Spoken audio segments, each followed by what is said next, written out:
It was a cold autumn afternoon in a quiet Ohio town when Jack Reynolds, a 42-year-old single father and former Marine, stopped by a grocery store with his 10-year-old son, Ethan. As they picked up supplies, Jack heard raised voices near the checkout. A teenage girl in a wheelchair was being accused of shoplifting. Her hands trembled as she held a small loaf of bread and a carton of milk, insisting she hadn't stolen them. The store manager loomed over her, demanding to see her bag, while customers stared and whispered. Jack watched her eyes fill with tears, realizing she was more frightened than guilty. Without hesitation, he stepped forward and told the manager to check the security cameras before humiliating her further. His calm but firm tone silenced the crowd. The girl looked at him, confused by his kindness. No one had ever stood up for her before. The footage proved she hadn't stolen anything, and the store fell quiet with shame. Jack offered her a reassuring smile as she thanked him softly. He didn't know it yet, but this single act of compassion would tie his life to hers in ways he could never have imagined. The police arrived, but after reviewing the footage, it was clear the girl hadn't stolen anything. The items had slipped into her lap when her wallet fell. The manager mumbled an apology, but the damage was done. Jack couldn't ignore the defeated look on her face, so he offered to drive her home. She hesitated, then finally agreed. Her name was Lily Carter, and she lived on the edge of town in a small, run-down trailer with her mother. Jack noticed the cracks in the walls, the broken wheelchair, and the faint smell of damp wood. Lily's mother, Sarah, looked exhausted but kind, thanking Jack repeatedly for his help. Before leaving, Jack placed a few groceries on their counter and told Lily to take care of herself. That night, as he tucked Ethan into bed, Jack couldn't stop thinking about her.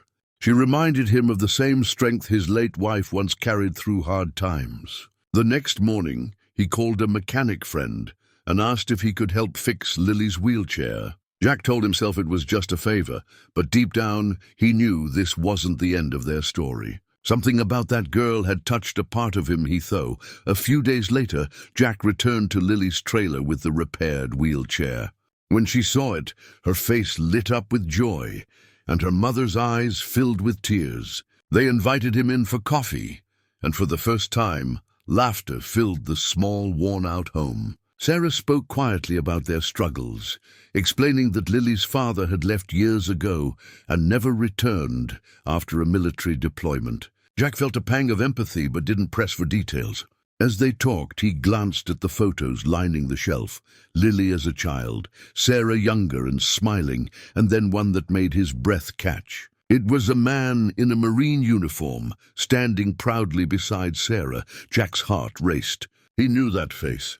The man was Daniel Carter, his former comrade who had saved his life overseas. Everyone had believed Daniel died during a mission that went wrong. Jack stared at the photograph in disbelief, feeling the air leave his lungs. Could this girl be Daniel's daughter? He didn't say anything but felt a surge of emotion, loyalty, guilt, and purpose all at once.